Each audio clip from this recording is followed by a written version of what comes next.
Hi dear friends, banking ടെക്സ്പോർട്ടിൻ്റെ പുതിയൊരു വീഡിയോയിലേക്ക് നിങ്ങൾക്ക് ഏവർക്കും സ്വാഗതം.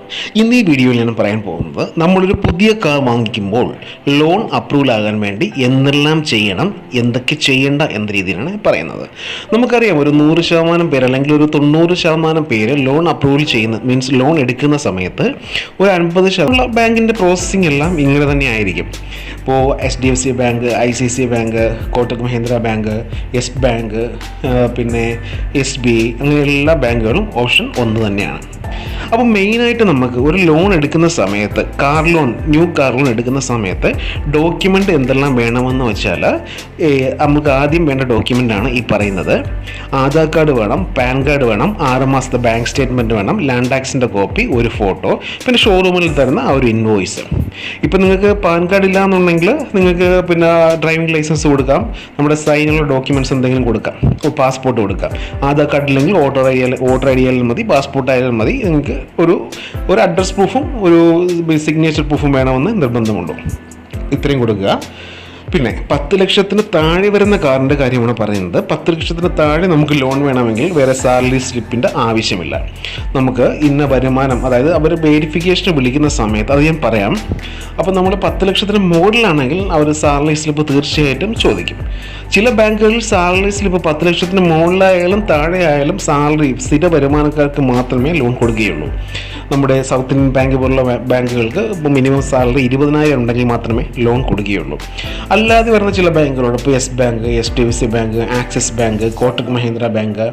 ഈ കോട്ടക് മഹീന്ദ്ര ബാങ്കിൽ നമുക്ക് പിന്നെ നമ്മുടെ സ്വന്തം വീടില്ലെങ്കിലും നമുക്ക് ലോൺ കിട്ടും. അത് പല പല ഓപ്ഷനാണ്.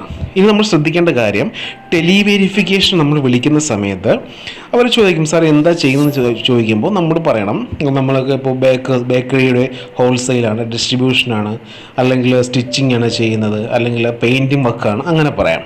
ഒരു കാരണവശാലും കോൺട്രാക്ട് ബേസ്ഡ് ജോബാണ്, പോലീസാണ്, വക്കീലാണ്, അങ്ങനെ ഒന്നും പറയാൻ കഴിയില്ല. കാരണം അതെല്ലാം നെഗറ്റീവാണ്, പ്രൊഫൈൽ നെഗറ്റീവാണ്, അവർ അപ്രൂവ് ചെയ്യില്ല. കോൺട്രാക്ട് ബേസ് എന്ന് ഒരിക്കലും പറയാൻ പാടില്ല. നമ്മൾ അലൂമിനിയം ഫാബ്രിക്കേഷൻ വർക്കെന്ന് പറയാം, അത് എടുത്ത് ചെയ്യുന്നെന്ന് പറയാം. കോൺട്രാക്റ്റ് എന്ന വാക്ക് അവിടെ വരാൻ പാടില്ല. ഓക്കെ, അപ്പോൾ ഇങ്ങനത്തെ കേസുകൾ ശ്രദ്ധിക്കുക. ടെലി വെരിഫിക്കേഷൻ അത് അവരാണ് മെയിനായിട്ട് നോക്കുന്നത്, അത് കാണാം. ഓക്കെ, പിന്നെ നമുക്ക് വേണമെങ്കിൽ ചുമ്മാതെ പറയാം, അതായത് പ്രൂഫൊന്നും ചോദിക്കില്ല അവർ. ജസ്റ്റ് വീട്ടിൽ വന്ന് അവരുടെ വീടിൻ്റെ ഫോട്ടോ എടുത്ത് പോകുക മാത്രമേ ചെയ്യുള്ളൂ. ഓക്കെ, അപ്പോൾ ടെലി വെരിഫിക്കേഷൻ വിളിക്കുമ്പോൾ അങ്ങനെ പറയുക. ഫീൽഡ് വെരിഫിക്കേഷൻ വരുന്ന സമയത്ത് നമ്മളവിടെ കാണണം. പിന്നെ ആധാർ കാർഡിൻ്റെ അഡ്രസ്സ് ലാൻഡ് ടാക്സിൻ്റെ അഡ്രസ്സുമായിട്ട് മാച്ച് ആയിരിക്കണം. ഒരിക്കലും മിസ്മാച്ച് വരരുത്. നമ്മൾ ഡോക്യുമെൻ്റ് കൊടുക്കുകയാണെങ്കിൽ അവർ ചെയ്യുന്നത് ആദ്യം അവരുടെ ക്രെഡിറ്റ് മാനേജർ ചെക്ക് ചെയ്യും. ഇതിന് സിബിൽ സ്കോർ ഉണ്ടോ. സിബിൽ സ്കോർ 700-ന് മുകളിൽ വേണം. ചില ബാങ്കുകളിൽ 730 700-ന് മുകളിൽ മാൻഡറ്ററി ആയിട്ട് വേണം. സിബിൽ സ്കോർ ഉണ്ടോ, ചെക്ക് ബൗൺസ് ആയിട്ടുണ്ടോ, ഇതിന് 6 മാസത്തിന് മുന്നേ ചെക്ക് ബൗൺസ് ആയിട്ടുണ്ടോ, അത് പ്രധാന കാരണമാണ് റിജക്റ്റ് ആവാൻ. ചെക്ക് ബൗൺസ് ആണെങ്കിൽ നടക്കില്ല. പിന്നെ ഇൻഷുറൻസ് നമ്മൾ ഷോറൂമിൽ നിന്ന് എടുക്കുന്ന സമയത്ത് അവർ ഓരോ കാര്യങ്ങൾ പറഞ്ഞ്, സാർ ഇൻഷുറൻസ് എവിടെ നിന്ന് എടുക്കണം, മറ്റേ മറിച്ചെന്നൊക്കെ പറയും. ഇൻഷുറൻസ് നമ്മൾ പുറത്തുനിന്ന് എടുക്കുന്നതായിരിക്കും കുറച്ച് ബെറ്റർ. കുറച്ച് എമൗണ്ട് സെയിം ഇത് തന്നെയാണ് അവർ കുറച്ച് തരും പുറത്തുനിന്ന് ചെയ്യുകയാണെങ്കിൽ. ഓക്കെ, ഷോറൂമുകാർ ഇൻഷുറൻസിൻ്റെ കമ്മീഷൻ എല്ലാവർക്കും കിട്ടും. അതുകൊണ്ട് അവിടെ നിന്ന് ചെയ്യണമെന്ന് പറയും. അവർ പറയും ഇത് തേർഡ് പാർട്ടി മീൻസ് 3 വർഷം ബമ്പർ ടു ബമ്പർ എന്ന് പറയും. സെയിം ഇൻഷുറൻസ് തന്നെ നിങ്ങൾക്ക് പുറത്തുനിന്ന് ചെയ്താലും കിട്ടുന്നതായിരിക്കും. അപ്പോൾ അത് വിട്ടുപോകണ്ട. പിന്നെ ഷോറൂമുകാർ പറയുന്നതിൽ ഫുള്ള് നമ്മൾ വീണു പോകരുത്. ഓക്കെ, അത് ഞാൻ വേറൊരു വീഡിയോ ചെയ്യാം. അതിന് ആക്സസറീസിനെയും മറ്റു കാര്യങ്ങളും ലോണിൻ്റെ കേസുകളെല്ലാം ഞാൻ വേറൊരു വീഡിയോ ചെയ്യാം. അപ്പോൾ ഇത് നിങ്ങൾ മാക്സിമം ശ്രദ്ധിക്കുക. പിന്നെ ചെക്ക് ബൗൺസിൻ്റെ കാര്യം, നമുക്ക് ചെക്ക് ബൗൺസ് ഒരു 6 മാസത്തിന് മുന്നേ ഏതെങ്കിലും ചെക്ക് കൊടുത്ത സമയത്ത് ബൗൺസ് ആയിട്ടുണ്ടെങ്കിൽ ലോൺ 100% റിജക്റ്റ് ആവും. കാരണം അത് ഏറ്റവും കൂടുതൽ നമ്മൾ ആ സ്റ്റേറ്റ്മെൻറ്റ് നോക്കുമ്പോൾ കാണാം, ECH എന്ന് പറഞ്ഞ് കാണാം. ECH അന്ന് പറഞ്ഞ് കണ്ടാൽ ചെക്ക് ബൗൺസ് ആണ്. അപ്പോൾ അത് ലോൺ റിജക്റ്റ് ആവും, നമ്മൾ എന്ത് ചെയ്താലും കിട്ടില്ല.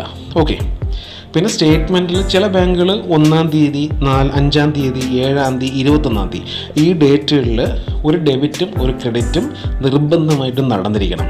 എന്നാൽ മാത്രമേ അവരുടെ ആ ഒരു ബാങ്കിങ് സിനാരിയോയിൽ അപ്രൂവൽ ആവുകയുള്ളൂ. ഓക്കെ, പിന്നെ നമുക്ക് കോട്ടക് മഹീന്ദ്ര പോലുള്ള ബാങ്കുകൾക്ക് നമുക്ക് സ്വന്തം വീട് വേണ്ട.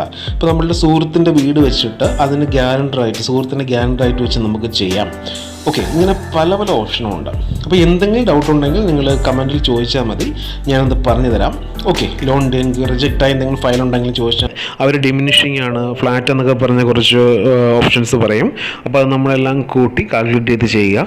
അപ്പോൾ അടുത്ത വീഡിയോയിൽ ഞാൻ ആ ഇൻട്രസ്റ്റ് എങ്ങനെയാണ് കാൽക്കുലേറ്റ് ചെയ്യുന്നത്, എത്രയാണ് മീൻസ് ഇൻട്രസ്റ്റ് വരുന്നത്, അങ്ങനെ ഒരു വീഡിയോ ഞാൻ ഫുള്ളായിട്ട് ചെയ്യാം.